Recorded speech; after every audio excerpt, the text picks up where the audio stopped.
સુરત શહેર અને જિલ્લામાં ભારે વરસાદની શક્યતાએ તંત્ર એલર્ટ મોડમાં જોવા મળી રહ્યું છે। ડિઝાસ્ટર કંટ્રોલની પ્રફુલ્લ પાનસેરિયા દ્વારા મુલાકાત કરવામાં આવી। જિલ્લાના ગામોમાં તમામ વ્યવસ્થા ઊભી કરવા માટે પણ મંત્રી દ્વારા સૂચના આપવામાં આવી।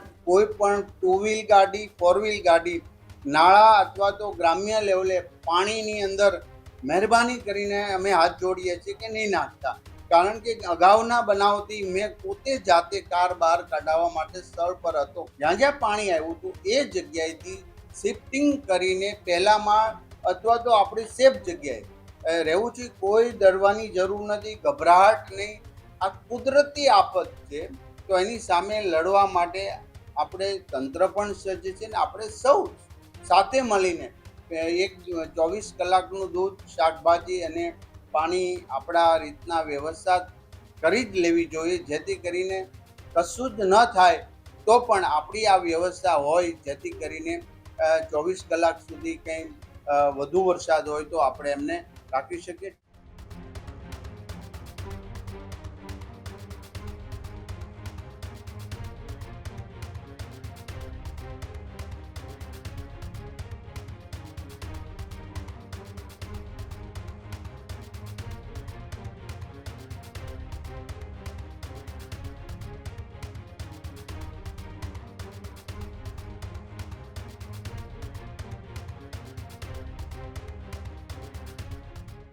સુરત શહેર અને જિલ્લામાં ભારે વરસાદની શક્યતાએ તંત્ર એલર્ટ મોડમાં જોવા મળી રહ્યું છે। આરોગ્ય મંત્રી સુરત ડિઝાસ્ટર મેનેજમેન્ટની ઓફિસે પહોંચ્યા હતા। ડિઝાસ્ટર કંટ્રોલની પ્રફુલ્લ પાનસેરિયા દ્વારા મુલાકાત કરવામાં આવી। સુરત જિલ્લા કલેક્ટર અને અધિકારીઓ સાથે પ્રફુલ્લ પાનસેરિયાએ ચર્ચા પણ કરી હતી। જિલ્લામાં રેડ એલર્ટની વચ્ચે કલેક્ટર સાથે સ્થિતિની સમીક્ષા પણ મંત્રી દ્વારા કરવામાં આવી, તેમજ તમામ જરૂરી પગલાં અંગે સૂચના પણ આપવામાં આવી। જિલ્લાના ગામોમાં તમામ વ્યવસ્થા ઊભી કરવા માટે પણ મંત્રી દ્વારા સૂચના આપવામાં આવી।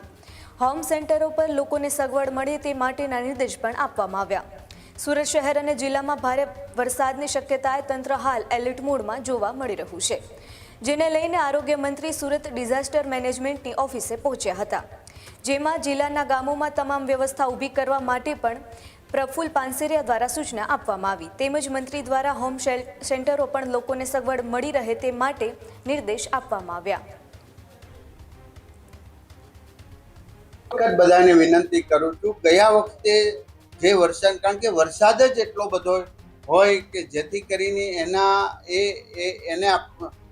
એને લોકો સુધી એક કંટ્રોલ થાય કે એ પ્રશાસનને પણ કંટ્રોલ થયા પહેલા એ વ્યક્તિ સેફ જગ્યાએ પહોંચે તો ચોક્કસ પ્રકારે એક પણ જાનહાની નહીં। કોઈ પણ ટુ વ્હીલ ગાડી, ફોર વ્હીલ ગાડી નાળા અથવા તો ગ્રામ્ય લેવલે પાણીની અંદર મહેરબાની કરીને અમે હાથ જોડીએ છીએ કે નહીં નાખતા, કારણ કે અગાઉના બનાવથી મેં પોતે જાતે કાર બહાર કાઢવા માટે સ્થળ પર હતો।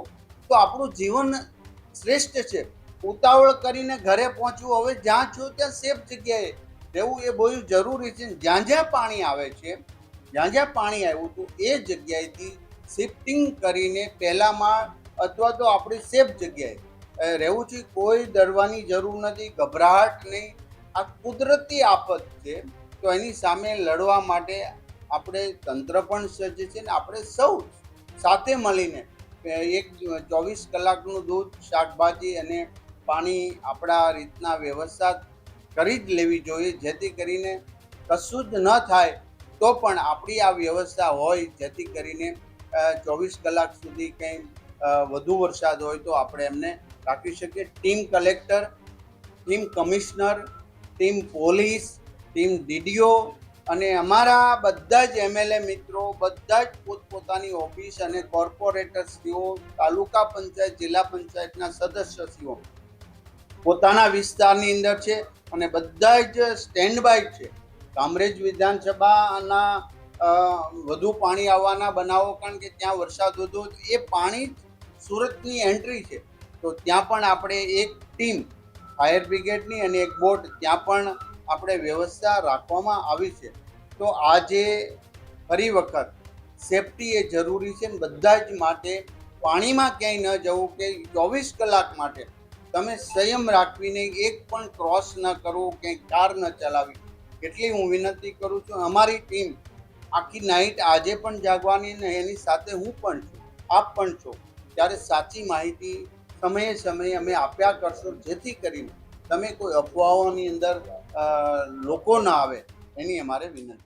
ખેડૂત ભાઈઓ છે ખેતરમાં ડ્રોન ઉડાવતા હોય છે ત્યારે આપને એક પ્રશ્ન સતાવતો હોય છે કે જે આપણે અત્યાર સુધી જીપીએસ ટેકનોલોજીવાળા ડ્રોન વાપર્યા છે, જેથી કરીને મોબાઈલ ટાવર છે અથવા તો હાઈ ટેન્શન લાઇન પસાર થતી હોય, કોઈ વૃક્ષો હોય, ત્યારે જે જીપીએસ ટેકનોલોજીવાળા ડ્રોન છે એમાં ટકરાય અને ટ્રેસ થાય છે. પણ એગ્રીઓન લાવ્યું છે જીએનએસએસ ટેકનોલોજી ડ્રોન, જેથી કરીને એ ડ્રોન છે એ કોઈ જગ્યાએ ટકરાય નહીં, પોતાની રીતે જ ડિસિઝન લે છે ને મૂવ થઈ જાય છે, જેથી કરીને જીએનએસએસ ટેકનોલોજી ડ્રોન છે એ વાપરવાનો આગ્રહ રાખો. આ જ પ્રકારની તમામ અપડેટ જોવા માટે ન્યૂઝરૂમ ગુજરાતને લાઇક, શેર અને સબસ્ક્રાઇબ કરવાનું ભૂલતા નહીં.